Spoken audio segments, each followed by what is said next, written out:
Air India చరిత్రలోని రెండో అతిపెద్ద దుర్ఘటనగా రికార్డుకెక్కింది. Air India విమాన ప్రమాదం ఎన్నో కుటుంబాల్లో తీరని దుఃఖాన్ని నింపింది. సర్దార్ వల్లభాయ్ పటేల్ అంతర్జాతీయ విమానాశ్రయం నుండి టేకాఫ్ అయిన కొద్దిసేపటికే ఈ విమానం కూలిపోయింది. ఈ ప్రమాదంలో ఫ్లైట్లో ఉన్న 241 మంది ప్రయాణికులతో పాటు మెడికల్ కాలేజ్ హాస్టల్లోని 20 మందికి పైగా వైద్య విద్యార్థులు దుర్మరణం చెందారు. చనిపోయిన వారిని DNA పరీక్షల ద్వారా గుర్తిస్తున్నారు. విమానంలో ఇంధనం అధికంగా ఉండడం వల్లే ప్రమాద తీవ్రత ఎక్కువగా ఉందని చెబుతున్నారు. ప్రమాదంతో బోయింగ్ విమానాల భద్రతపై అనేక అనుమానాలు వ్యక్తమవుతున్నాయి.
అహ్మదాబాద్ విమాన ప్రమాద స్థలాన్ని NIA బృందం సందర్శించింది. ఎయిర్ ఇండియా AI-171 విషాదంపై AA-1B విచారణ ప్రారంభించింది. AIB ఈ సంఘటనను ఒక పెద్ద విమాన ప్రమాదంగా వర్గీకరించి పరిశీలిస్తోంది. ఈ విషాదం వెనుక ఉన్న సాంకేతిక లేదా నిర్వహణ కారణాలను కనుగొనడానికి ప్రయత్నిస్తోంది. అటు ప్రధానమంత్రి నరేంద్ర మోదీ అహ్మదాబాద్ వెళ్లి ఆసుపత్రిలో ఉన్న ప్రాణాలతో బయటపడిన వ్యక్తిని పరామర్శించారు. బ్రిటిష్ పౌరుడు రమేష్ను సివిల్ ఆసుపత్రిలో కలిశారు. అక్కడ ఆయన కాలిన గాయాలతో కోలుకుంటున్నారు. అలాగే సహాయక చర్యలు, విచారణ ప్రయత్నాల గురించి ప్రధాని సమీక్షించారు. గుజరాత్ మాజీ ముఖ్యమంత్రి విజయ్ రూపానీతో కుటుంబాన్ని మోదీ పరామర్శించి ధైర్యం చెప్పారు. ఇదే అంశానికి సంబంధించి మరిన్ని వివరాలను సురేష్ అంటే XIF అధికారి మనతో పాటు ఉన్నారు. వారితో మాట్లాడి ఈ ప్రమాదానికి వెనుక ఏమైనా కారణాలు తెలుసుకునే అవకాశాలు ఉన్నాయో తెలుసుకుందాం. నమస్తే సురేష్ గారు. నమస్తే అండి. సురేష్ గారు, మనం చూస్తున్నాము అతి పెద్ద ప్రమాదం, బ్లాక్ డేగా పరిగణించవచ్చు. ఇంత పెద్ద ప్రమాదం వెనుక అసలు అంటే 3 కారణాలు ముందుగా చెప్పచ్చు.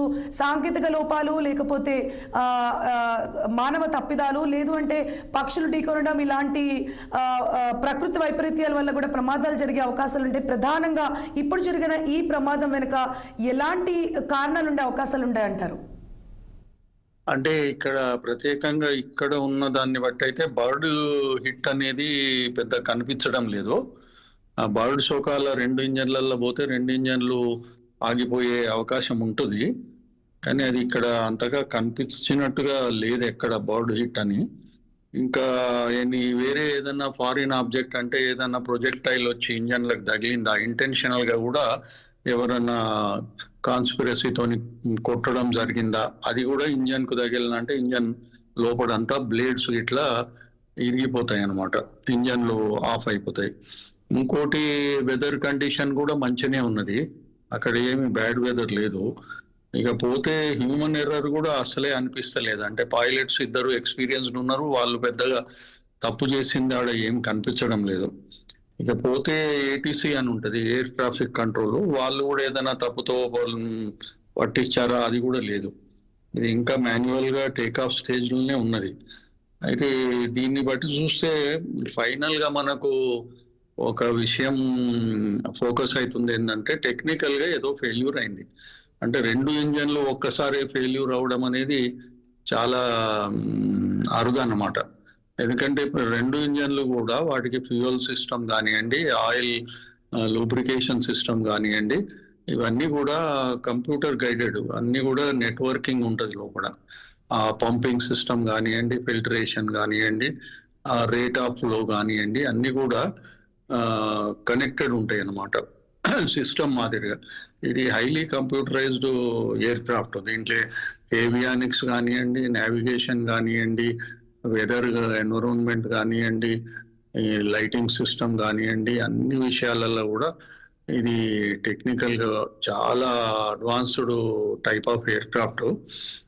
ఎయిర్ క్రాఫ్ట్లో కూడా అంత పెద్దగా ఏమి తప్పుతనము ఇంత క్రితము ఏదైనా ఇటువంటి సంఘటన అయినది మాత్రం ఎక్కడా లేదు. దీనికి ఆ రెప్యుటేషన్ లేదు. ఏదో చిన్న ఉన్నాయి అయినాయి, అవన్నీ కూడా కవర్ చేసుకుంటూ పోయినరు.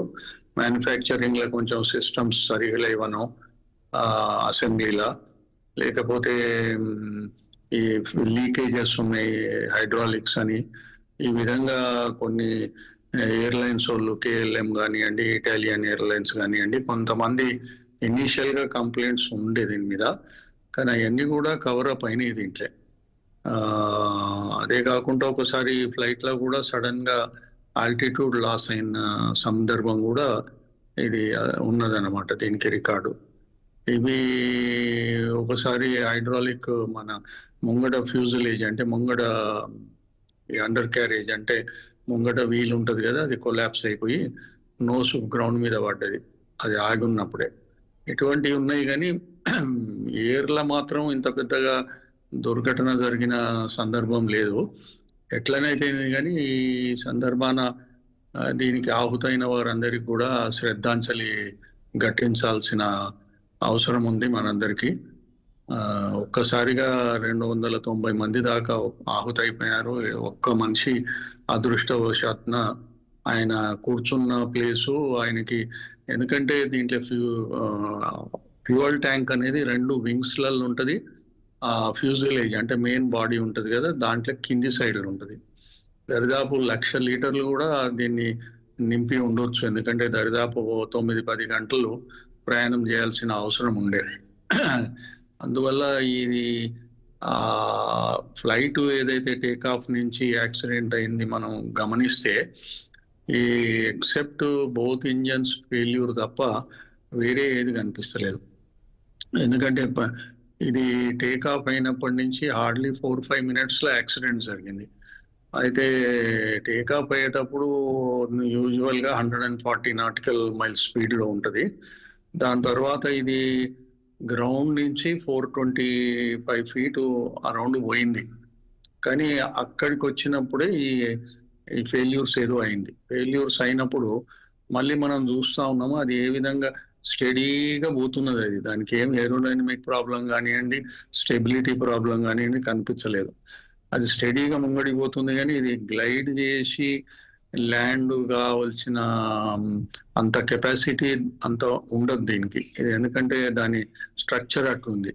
అయితే ఆ పరిస్థితిలో మనం దాని ఫుటేజ్ చూసినట్టయితే అది ఫ్లాప్స్ ఏమో లోపలికి ఉన్నాయని చెప్తా ఉన్నారు. ఫ్లాప్స్ బయటకు ఉండాలి.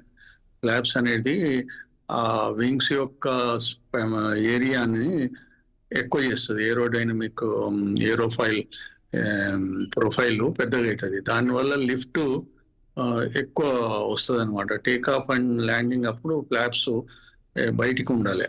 అది లేదని చాలా మంది అంటా ఉన్నారు. మరి ఇన్వెస్టిగేషన్లో బయటికి వెళ్తుంది. ఇంకోటి అండర్ క్యారేజ్ కూడా ఇంకా కిందికే ఉంది, అంటే 3 పయ్యాలు కిందికే ఉన్నాయి, ఇంకా పైకి పోలే.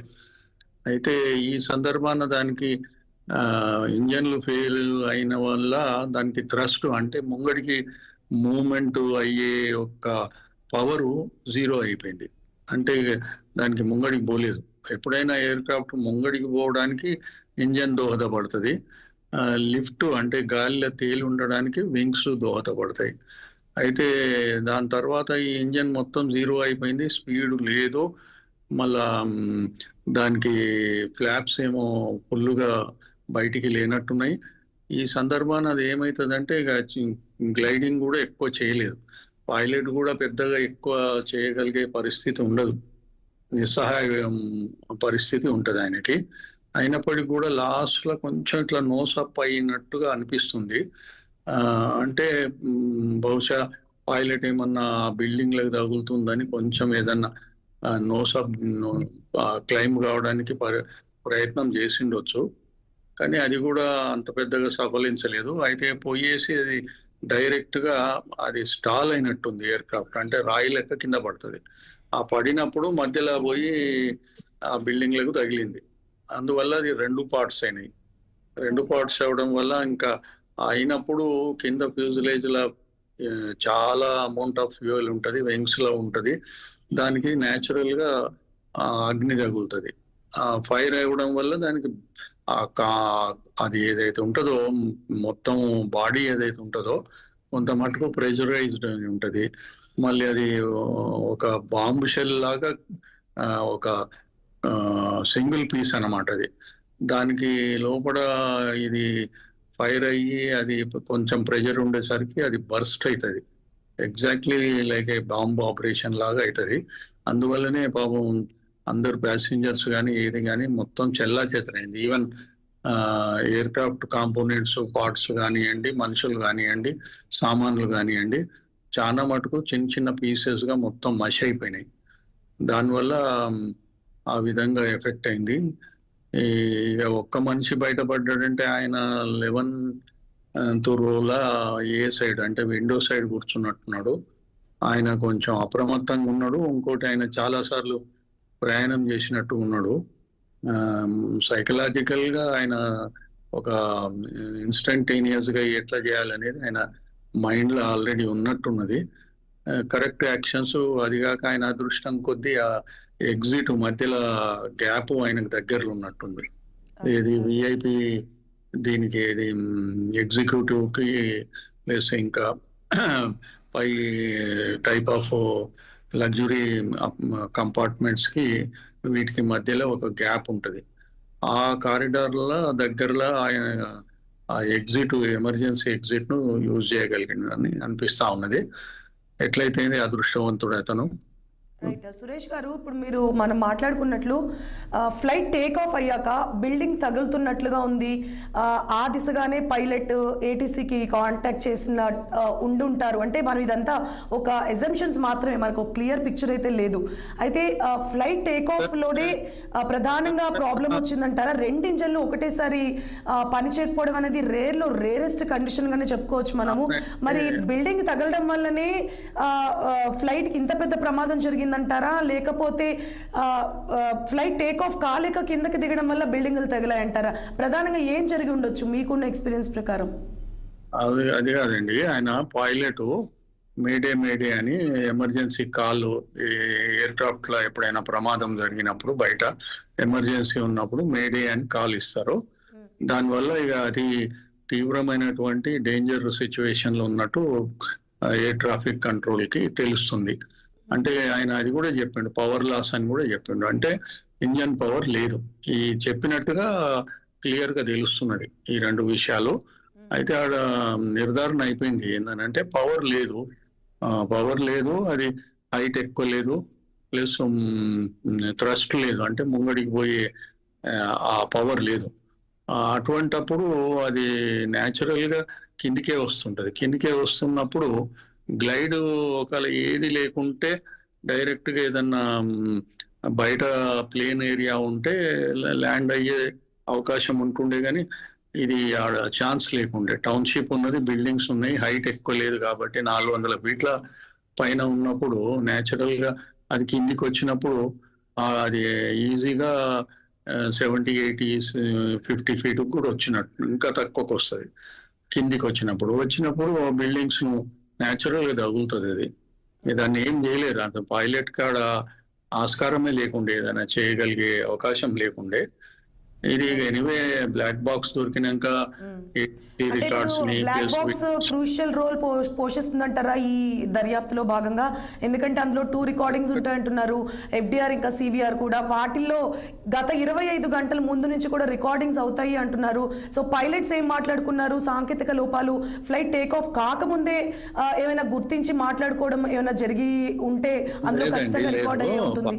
ఇప్పుడు ప్రతి ఎయిర్క్రాఫ్ట్ ఇండస్ట్రీలా చాలా పట్టుదిట్టంగా ఉంటది. అది మెయింటెనెన్స్ అనేది చాలా ప్రివెంటివ్ మెయింటెనెన్స్ చాలా పర్ఫెక్ట్ గా మేనేజ్ చేయాల్సి వస్తుంది. ఊరికేనే ఫ్లైట్ అట్లా పోదు. దానికి అన్ని ట్రేడ్స్ మెన్ ఉంటారు. ప్రతి ఒక్క అంశానికి ఇంజన్ సపరేట్ ఉంటారు, టెక్నీషియన్, ఎయిర్ ఫ్రేమ్ కు సపరేటు, రేడియోకి, రాడార్ కి, ఇన్స్ట్రుమెంట్స్ కి, ఇట్లా ప్రతి ఒక్క దానికి కూడా సపరేట్ స్పెషలైజ్డ్ టెక్నీషియన్స్ ఉంటారు. వాళ్ళందరూ చెక్ చేసినాక మళ్ళీ ఇంజనీర్ కూడా చెక్ చేసి అప్పుడు ఆయన సైన్ చేస్తే గానీ మళ్ళీ పైలట్ వచ్చి కూడా కొంత మటుకు ఆయన చెక్స్ కూడా ఆయన చేసుకుంటాడు. స్టార్ట్ చేసినాక కూడా ఇంజన్ స్టార్ట్ అయినాక కూడా వాళ్ళు చెకింగ్స్ అన్ని చేసి పారామీటర్స్ అన్ని చెక్ చేసుకున్నాకనే సరిగా ఉన్నప్పుడే ముంగడికి పోతుంది. అది లేకపోతే పోదు. కట్ ఆఫ్ చేసి ఏదో ప్రాబ్లం ఉందని చెప్తారు. ఇంకోటి ఏంటంటే ప్రివెంటివ్ మెయింటెనెన్స్ చాలా కట్టుదిట్టంగా ఉంటుంది. దానికి అవకాశం ఉండదు. అట్లా ఓవరాల్స్ కానివ్వండి, పార్ట్స్ కానివ్వండి, ప్రతి ఒక్క పార్ట్ కి క్యాలెండర్ లైఫ్ ఉంటుంది, ప్లస్ ఫ్లయింగ్ అవర్స్ లైఫ్ ఉంటుంది. ఎయిర్ క్రాఫ్ట్ కూడా అదే విధంగా ఉంటుంది. మానిటర్ చేస్తుంటారు. మ్యానుఫ్యాక్చరర్ సప్లై చేసినోడు కూడా అది మానిటర్ చేస్తుంటాడు. Plus operator, plus user, technicians అంతా చేస్తుంటారు. అంత ఈజీ ఏం కాదు. అయితే సురేష్ గారు మీరు అన్నట్లుగా అంత ఈజీగా ఒక ఫ్లైట్ ప్రయాణానికి ముందు ఇంత ఈజీగా అయితే గాల్లోకి తేలదు, ఇన్ని పారామీటర్స్ ఫాలో అయినాకే తేలుతుంది అంటున్నారు. మరి ఎయిర్ ఇండియాకి సంబంధించి కూడా అంటే ఎయిర్లైన్ సర్వీసెస్కి సంబంధించి చాలా వర్స్ట్గా ఉంటాయి సర్వీసెస్ అని మనం ఇప్పుడు వింటూ ఉన్నాము. అలాగే బోయింగ్ ఎయిర్లైన్స్కి సంబంధించి కూడా, బోయింగ్ ఫ్లైట్స్కి సంబంధించి కూడా ఫీడ్బ్యాక్ ఏదైతే ఉందో అది అంత బాగాలేదు. మరి ఎయిర్ ఇండియా సర్వీసెస్ బాగాలేకపోవడం వల్ల, లేకపోతే బోయింగ్ ఫ్లైట్స్ బాగాలేకపోవడం వల్లనే ఇంత పెద్ద ప్రమాదం జరిగిందంటారా? అసలు కారణం ఏమై ఉంటుంది? అట్లా ఏం లేదండి. ఏమవుతుందంటే ఇప్పుడు మనము number of air travel passengers, లేకపోతే ఒక రోజులో ఎన్ని అవర్స్ ఎంత డిస్టెన్స్ లో ప్రయాణం చేస్తున్నారు by air, by train, by ground కానివ్వండి, లేకపోతే బై వాటర్ కానివ్వండి, చూసుకుంటే ఎయిర్ ట్రావెల్ చాలా సేఫ్ ఉన్నది. ఎయిర్ ట్రావెల్ యాక్సిడెంట్ రేటు వాటికి కంపేర్ చేస్తే వేరే ట్రావెల్స్ కి ఇది చాలా సేఫ్ గా, చాలా పర్ఫెక్ట్ గా ఉన్న సిస్టమ్స్ ఇవి. అంత ఈజీగా ఊరికి అట్లా కాదు. వేరే వాటికంటే ఇప్పుడు బస్సు ఉన్నదనుకోండి, ట్రైన్ ఉన్నదనుకోండి, షిప్ ఉన్నదనుకోండి, వాటికి ఇంత తరువుగా డాక్యుమెంటేషన్ కానివ్వండి, చెకింగ్స్ కానివ్వండి అంత ఉండదు. ఎయిర్క్రాఫ్ట్ ఉన్నదే చాలా రిస్కీ ఆపరేషన్ కదా, గాలిలో తేలుతుంది కదా. కాబట్టి దానికి స్టాండ్ బైలు ఉంటాయి. ఈవెన్ కంప్యూటర్ కూడా ఏదన్నా అయితే ఆటోమేటిక్ అది నెక్స్ట్ అని అది కూడా అనలైజ్ చేస్తుంది క్షణాలలో. చేసి నెక్స్ట్ యాక్షన్స్ అది కూడా తీసుకుంటుంది, పైలట్ కూడా తీసుకుంటాడు. అదే కాకుండా ఈ సిస్టమ్స్ పకడ్బందీగా ఉంటాయి. ఇష్టం వచ్చినట్టుగా ఏదంటే అది కాదు. ఇక్కడ అయ్యిందంటే ఏదో ఒకటి ఉంటుంది. మరి ఫ్యూయల్ ప్రాబ్లం ఉందా, లేకపోతే ఫిల్టరేషన్ల ప్రాబ్లం ఉందా, లేకపోతే ఇంజన్లకు ఏదన్నా బర్డ్స్ వచ్చి కొట్టినాయా, లేకపోతే ఇంటెన్షనల్ గా ఎవరైనా బయట నుంచి ఏదైనా ఇవ్వాలి. డ్రోన్స్ అడ్డగోలుగా ఎగిరేస్తున్నారు, కావలసుకొని కూడా వేయొచ్చు. ఇది నియర్ బై ది బార్డర్ కూడా ఉన్నది. ఆ యాంగిల్ కూడా ఆలోచించాల్సిన అవసరం ఉంది. ఇటువంటి యాక్సిడెంట్లు అవుతుంటాయి. కానీ మనము ఓవరాల్ గా చూస్తే కాంప్రహెన్సివ్ గా ఇవి అంత పెద్ద దారుణంగా ఏం ఎయిర్ ఇండస్ట్రీ కానీ, ఎయిర్ ఇండియాది కానీ, బోయింగ్ది కానీ అంత మనం చెప్పుకున్నట్టుగా ఇప్పుడు యాక్సిడెంట్ అయింది కాబట్టి ఆ విధంగా మనం మాట్లాడవచ్చు. అట్లని కాదు. కానీ మొత్తం ప్రపంచంలో ఎయిర్ బస్ కానివ్వండి, బోయింగ్స్ కానివ్వండి, మెయిన్ గా ఈ రెండే మ్యాక్సిమం ఫ్లయింగ్ కి యూజ్ చేయబడ్డ ఎయిర్ క్రాఫ్ట్లు. వాటి తర్వాతనే వేరే అన్ని రోబస్ట్ ఉంటాయి. ఎక్కడో కొన్ని ఉంటే వాటిని ఇమీడియట్ గా చెక్ చేస్తారు, గ్రౌండ్ చేస్తారు. ఒక ప్రాబ్లం వచ్చిందంటే ఆ టైప్ ఆఫ్ ఎయిర్ క్రాఫ్ట్ మొత్తం ప్రపంచంలో మన భూమి మీద ఎన్ని ఉన్నాయో అన్నిటిని గ్రౌండ్ చేసి వాటిని మళ్ళీ చెకింగ్ చేసి మళ్ళీ అప్పుడే అలౌ చేస్తారు.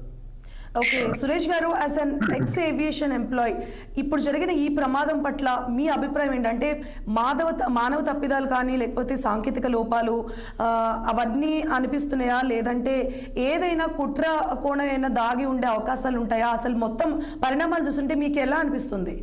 అది చెప్పినాను కదండి ఆల్రెడీ.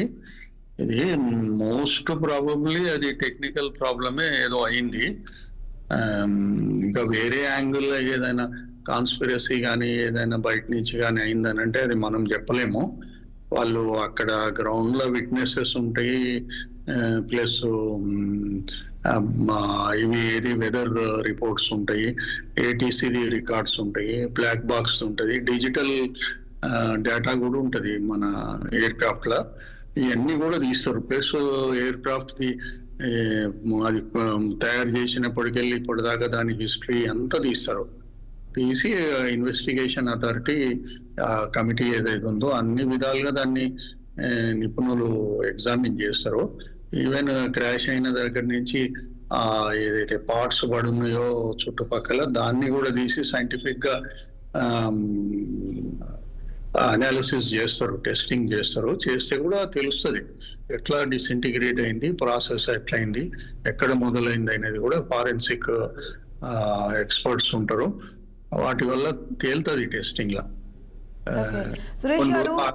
పేషెంట్స్ గా ఇదైంది అదైందని మనం ఇప్పుడే కన్ఫర్మ్ గా ఏది చెప్పేటట్టు ఉండదు. రైట్, మీరు అన్నట్లు దర్యాప్తు పూర్తిగా తేలే వరకు, దర్యాప్తు ఇది బయటకు వచ్చే వరకు కూడా మనం అన్ని అజంప్షన్సే ఉంటాయి. కాకపోతే చాలా వరకు వాదనలు వినిపిస్తూ వస్తున్నాయి. ఏటీసీ నుంచి ప్రాపర్గా రెస్పాన్స్ రాలేదు పైలట్స్ కి అంటున్నారు కొన్ని చోట్ల. అలాగే ఫ్యూయల్ ట్యాంక్స్ ఏవైతే ఉన్నాయో అవి మొత్తం అంటే కంప్లీట్ గా ఫుల్ ఉంటాయి, ఎందుకంటే చాలా గంటలు ప్రయాణం చేయాల్సి ఉంటుంది కాబట్టి ఫుల్ ఉన్నాయి. కొంతమేరకు ఆ ఫ్యూయల్ ట్యాంక్స్ ఎఫెక్ట్ కూడా పడిందేమో అంటున్నారు. అది ఎంతవరకు నిజమై ఉంటుంది? అట్లేం లేదండి. ఎయిర్ క్రాఫ్ట్ ఏంటంటే దీనికి లగేజ్ కంపార్ట్మెంట్ క్యాబిన్ లో చాలా పెద్దగా ఉన్నది, లగేజ్ ఎక్కువనే పడుతుంది దీంట్లో. రెండోది ఏంటంటే అలా కూడా చేస్తుండొచ్చు. అంటే దాని పేలోడ్ అంటారు, అంటే దాని ఎంతైతే వెయిట్ తీసుకపోతుందో అది ఆప్టిమం లెవెల్లో ఉన్నట్టుంది ఎయిర్ క్రాఫ్ట్ లా. ఫ్యూయల్ కూడా మాక్సిమం ఫుల్ కెపాసిటీకి నింపినట్టున్నారు.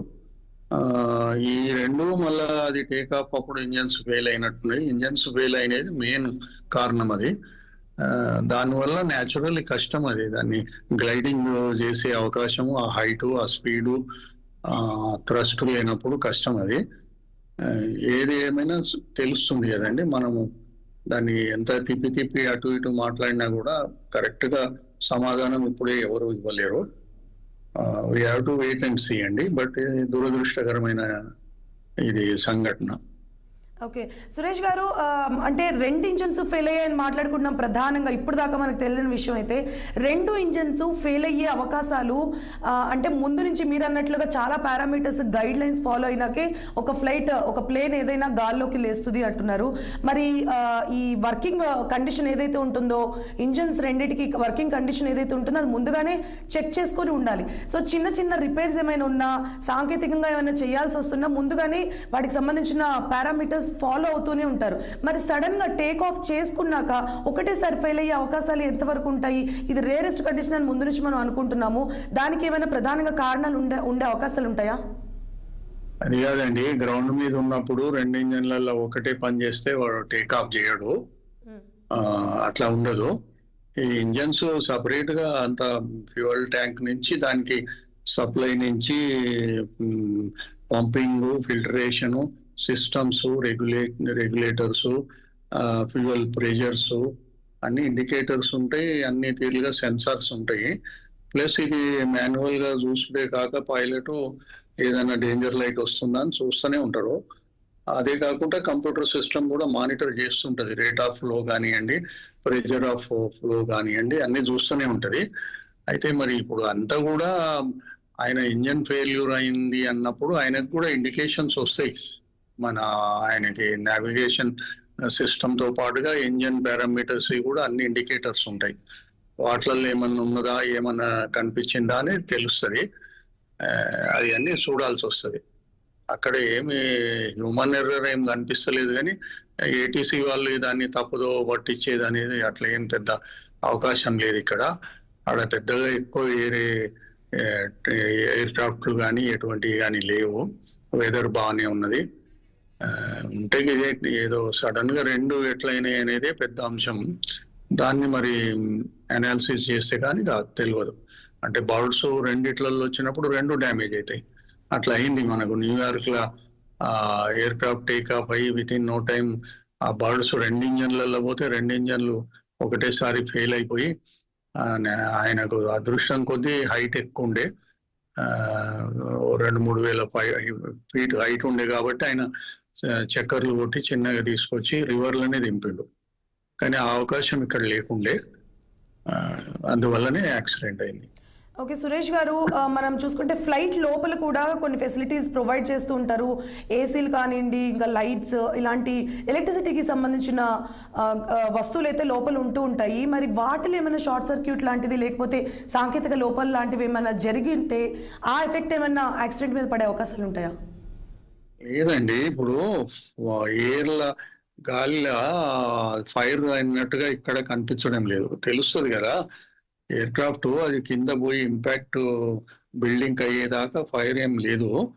ప్లస్ ఒక ప్యాసింజర్ ఎవరైతే బయట దొనికినాడో రమేష్ గారని, ఆయన చెప్పిన దాని ప్రకారం కూడా ఏదో సౌండ్ లెక్క అనిపించింది. అంటే ఇంజన్స్ లేబర్ అయినట్టు అనిపించింది. అంటే ఇట్లా కొన్నిసార్లు సడన్ గా థ్రస్ట్ ఇస్తారు కదా ముంగడికి ఇంజన్ పవర్ ఎక్కువ చేయడానికి, అట్లా అయినప్పుడు ఇట్లా చిన్న నాయిస్ ఉన్నది పెద్దగా అవుతుంది జుయ్ అని. ఇప్పుడు మనం కార్లలో కానీ కింద గేర్లు వేస్తే అది ఎక్కువ ఇంజన్ లేబర్ అవుతుంది కదా, అట్లా ఆ సౌండ్ కానీ ఆ ఎఫెక్ట్ కాడు ఉంటుంది. అంటే అప్పటిదాకా బాగానే మరి ఉన్నట్టే యాక్చువల్లీ. లేకపోతే సడన్ గా ఇంజన్ ఫెయిల్యూర్ అయితే కూడా అది సడన్ గా ఆయన ట్రై చేస్తుండొచ్చు, మళ్ళీ వాటిని థ్రాటిల్ ముంగడికి చేసి ఆ ఇంపాక్ట్ తర్వాత ఇక అయ్యింది ఏముంది, మనం డైరెక్ట్ గా తగిలిన అంశమే ఆయన చెప్పినాడు. వేరే విధంగా లోపల మొదలే బర్స్ట్ అయింది, ఫైర్ ఉందని ఆయన ఎక్కడా చెప్పలేదు. రైట్, థ్యాంక్ యూ సురేష్ గారు. ఇప్పుడు జరిగిన ప్రమాదానికి సంబంధించి అంటే ఏవియేషన్లో అసలు ఎయిర్ ఫోర్స్లో ఎలాంటి అంశాలు పరిగణలోకి తీసుకుంటారు, ఫ్లైట్ టేక్ ఆఫ్ అవ్వడానికైనా ప్రమాదాలకు సంబంధించిన చాలా విషయాలు తెలియజేశారు. Thank you. రైట్, అహ్మదాబాద్లో జరిగిన ప్లేన్ క్రాఫ్ట్ ఏదైతే ఉందో దానికి సంబంధించి ఇప్పటిదాకా దర్యాప్తు అయితే కొనసాగుతుంది. ఇప్పటిదాకా ఎంతమంది చనిపోయారు అనేది కరెక్ట్ ఫిగర్ కూడా చెప్పలేకపోతున్నారు. ఎందుకంటే పూర్తిగా దగ్ధమైపోయాయి శరీరాలు కూడా.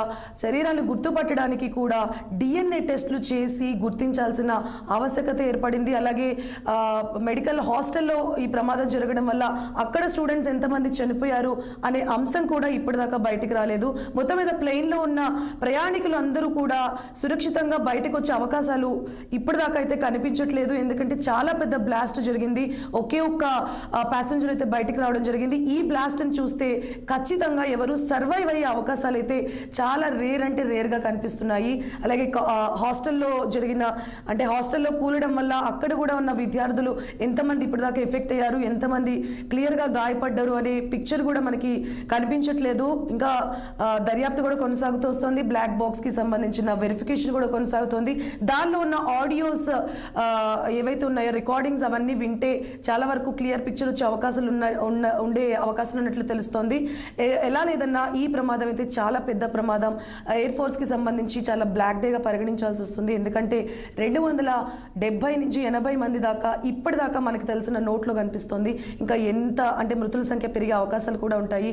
సో దీనికి సంబంధించి ప్రభుత్వం త్వరితగతిన దర్యాప్తు కొనసాగించాలని, రీజన్ ఏదైతే ఉందో దాన్ని త్వరితగతిన బయటకు తీసుకురావాలని, ఇక ముందు ఇలాంటి ప్రమాదాలు ముందు జరగకుండా ప్రయాణికుల్ని సేఫ్గా తీసుకురొచ్చే విధంగా ఎయిర్ ఫోర్స్లో మరింత ముందుకు తీసుకువెళ్ళాలని చెప్పేసి ఆశిస్తూ ఉన్నాము. ఇది ఇవాల్టి special programme. Stay tune to 6 TV.